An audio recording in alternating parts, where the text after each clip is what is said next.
Mesdames et messieurs, bonjour et bienvenue sur votre émission Décryptage. Cette émission qui nous permet de nous plonger dans les faits de l'actualité, ces sujets qui animent l'actualité ou bien qui font l'actualité. Aujourd'hui, nous parlerons de cette affaire de crise qui secoue le Bénin et le Niger, puisque nous venons d'apprendre un fait. Et pour qui mieux que celui qui est concerné par ce fait pour mieux nous éclairer sur cet aspect-là. Mesdames et messieurs, nous recevons Gatien Makoko, juriste constitutionnaliste. Monsieur Gatien Makoko, bonjour. Bonjour, monsieur le journaliste. Nous venons d'apprendre que vous avez déposé une plainte au niveau du tribunal de première instance de Cotonou contre Kémi Séba. De quoi s'agit-il en réalité et pourquoi cela? Merci beaucoup de nous avoir donné l'occasion, puisqu'il y a quelques heures déjà, qu'en tant que citoyens de la République du Bénin, nous avons réfléchi mûrement et que nous avons fait l'option de déposer une plainte contre monsieur Kémi Séba dans le but de l'amener à apporter les preuves de ses affirmations dans une récente vidéo qui rappelle une conférence de presse qu'il a animée au Niger récemment. En réalité, vous savez, nous sommes jeunes béninois et j'ai pu noter à titre personnel que deux entités ont été indexées à travers cette vidéo, à savoir la jeunesse béninoise d'une part et d'autre part le gouvernement du Bénin dans un projet de formation sur le territoire du Bénin d'un groupe de jeunes béninois dans le but de déstabiliser la République sœur du Niger. J'ai pu analyser cette vidéo. Je me suis dit que ces propos tenus par le panafricaniste qui, au passage, fait un travail que nous ne désapprécions pas en ce qui concerne ces luttes pour plus de souveraineté des États africains, la réduction et, si possible, la suppression de l'influence de l'extérieur sur la gouvernance politique dans les États africains. Ce sont des choses que nous partageons. Mais sur cette intervention qu'il a fait, c'est que il y a constamment des reproches qui ont été faits à la République du Bénin depuis l'intervention du coup d'État au Mali. Mais lorsqu'il a fait une sortie, c'est pour affirmer devant la face du monde. Parce que la conférence qui a été animée au Niger, ça a été publié dans tout le monde entier et nous avons pu avoir la vidéo au Bénin à travers les réseaux sociaux.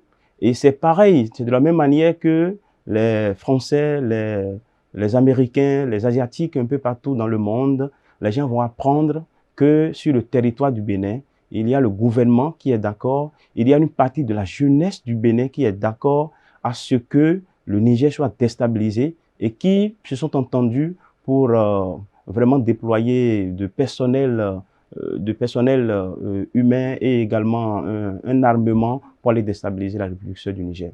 Donc j'ai estimé ces faits suffisamment graves, si ils ne sont pas fondés, donc porter une plainte devant le tribunal de première instance de Cotonou contre le personnage pour lui donner l'occasion de venir justifier les faits qu'il a allégués.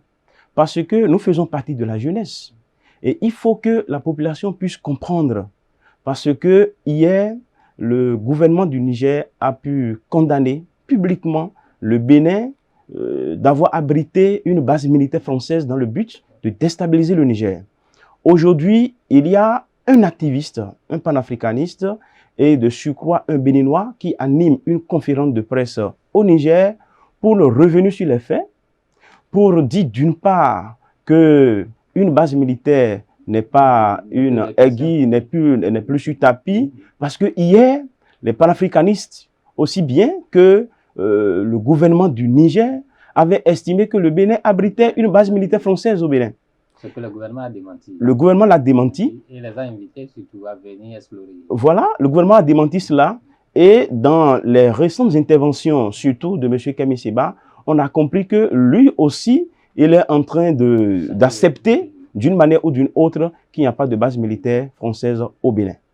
Donc aujourd'hui, aller loin pour dire qu'il y a une partie de la jeunesse béninoise qui serait instrumentalisée, qui serait recrutée et seraient en train d'être formés dans le but d'attaquer le Niger.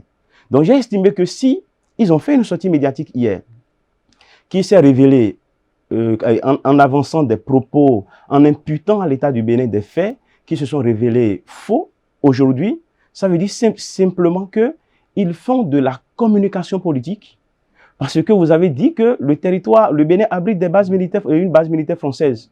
Et on a apporté le démenti. Vous-même, vous avez reconnu que cette base n'existe pas. Mais quel était le fondement de cette affirmation hier?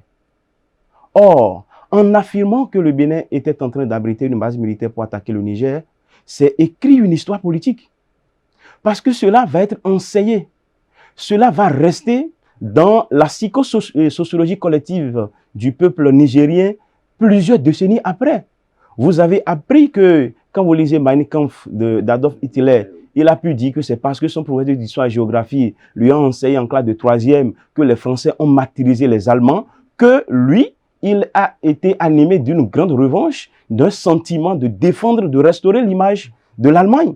Et c'est cela qui a justifié ces différents projets politiques, tout ce qu'on a pu voir comme action politique d'Adolf Hitler. Ça voudra dire quoi?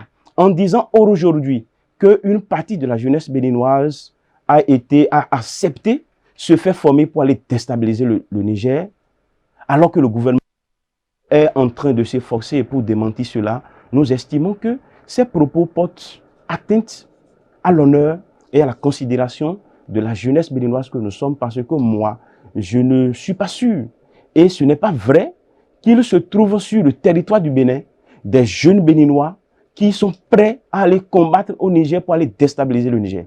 Alors que c'est ce qu'il a été en train de dire à travers ses propos. Moi, il m'a semblé important, puisque je n'ai pas les moyens de m'adresser à lui directement pour avoir les preuves de ces allégations, puisque la jeunesse béninoise veut connaître la vérité. Le gouvernement a dit qu'il n'y a pas des gens qui sont en train de former, en train d'être formés au Niger pour déstabiliser, au Bénin du moins, pour déstabiliser le Niger. Il soutient qu'une partie de la jeunesse béninoise est en train d'être formée pour déstabiliser le Niger.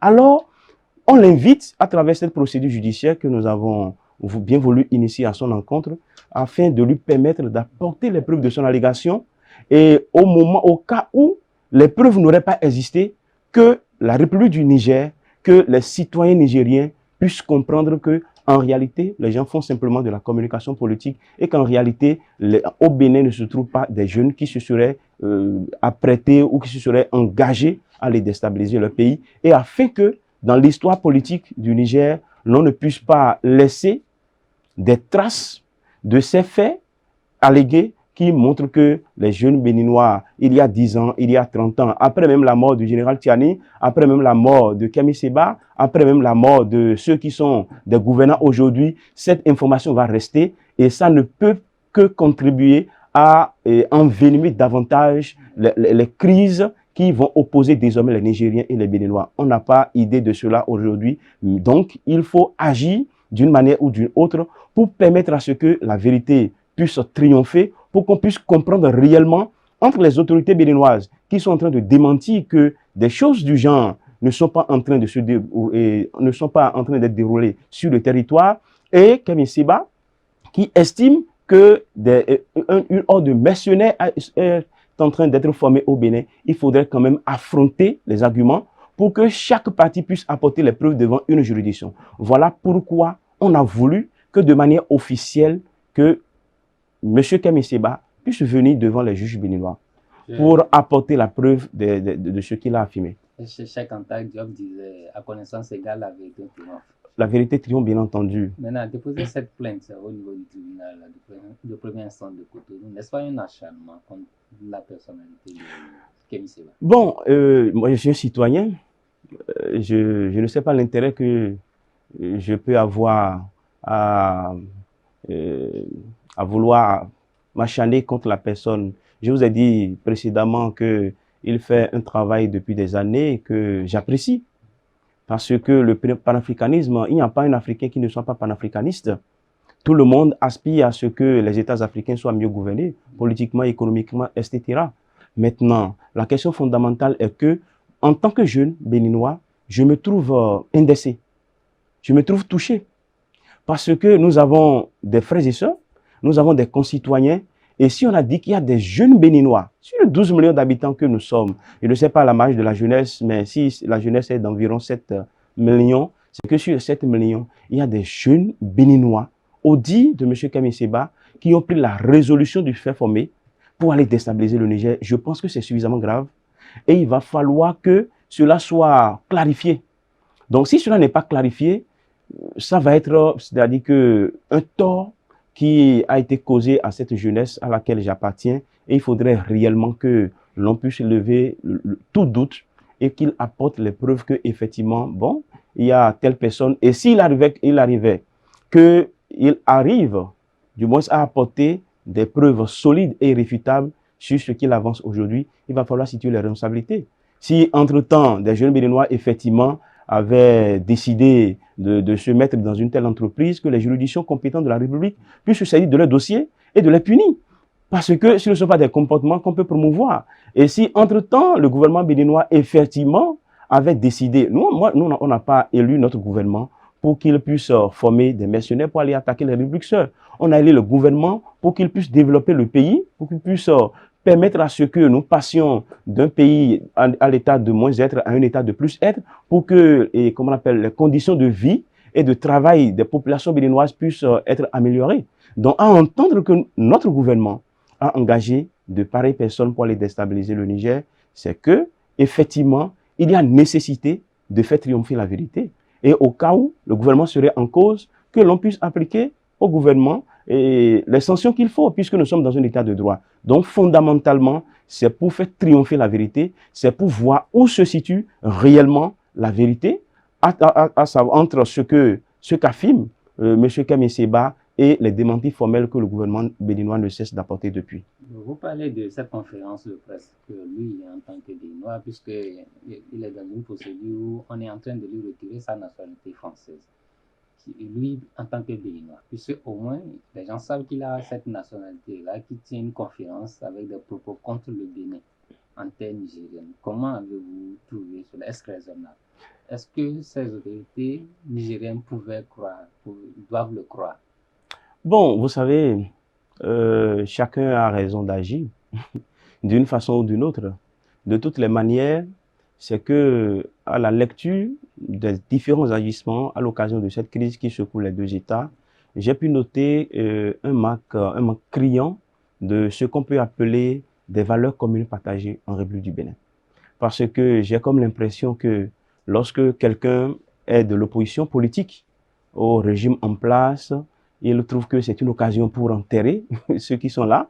Donc, il faut lutter aux côtés du Niger pour davantage discréditer le régime en place.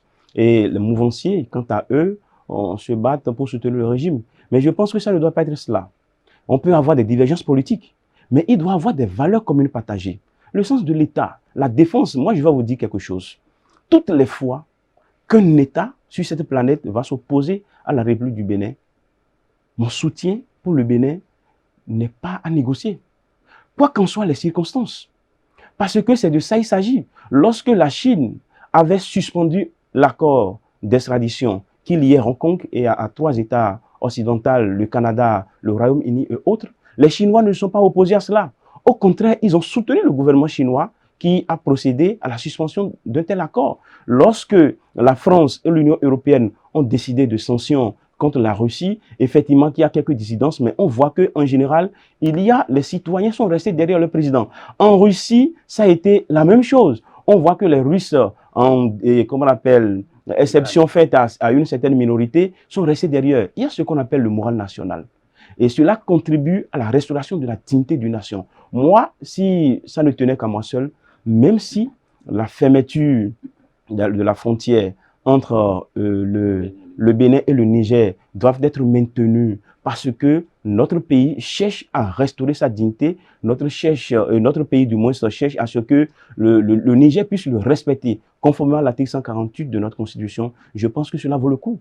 Parce que quand vous écoutez les Nigériens eux-mêmes, ils disent nous voulons que les frontières soient maintenues fermées. En tout cas, je ne peux pas parler au nom de tous les Nigériens, mais on a quand même vu qu'il y a un groupe de jeunes Nigériens qui ont organisé une marche et à travers laquelle il y a un certain qui, comment on appelle, déclamait, qui disait en substance que quel qu'en soit le prix à payer, on préfère que les frontières soient fermées pour raisons sécuritaires. Donc, le Bénin aussi doit quand même... c'est une question de fierté. Ce n'est pas parce que le Bénin aujourd'hui n'a pas encore découvert du pétrole, on pense que le Niger, en découvrant du pétrole, était déjà devenu un pays qui est indispensable. Un État ne doit pas réfléchir comme ça. Et les citoyens d'un État ne doivent pas réfléchir comme ça. Ce n'est pas parce que le voisin est plus riche que nous n'allons pas défendre notre dignité, que nous n'allons pas vouloir nous faire respecter. On ne peut pas rester dans cette logique-là. Le Bénin, aussi petit qu'il soit, aussi pauvre qu'il soit, devrait faire notre fierté et on doit se battre coûte que coûte pour assurer son respect. Parce que vous vous souvenez, au moment où le roi Béhanzin luttait contre l'armée française, il y avait combien de militaires dans l'armée itaouienne? Ils étaient combien? Ils avaient quels moyens militaires?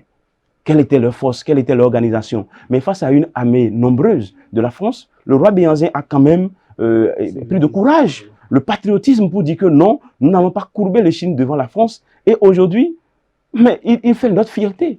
Donc je pense que pour la question des motivations profondes de M. Kemi Seba à aller organiser conférence, moi j'ai lu d'abord une incohérence totale dans sa démarche. Et je vous l'explique.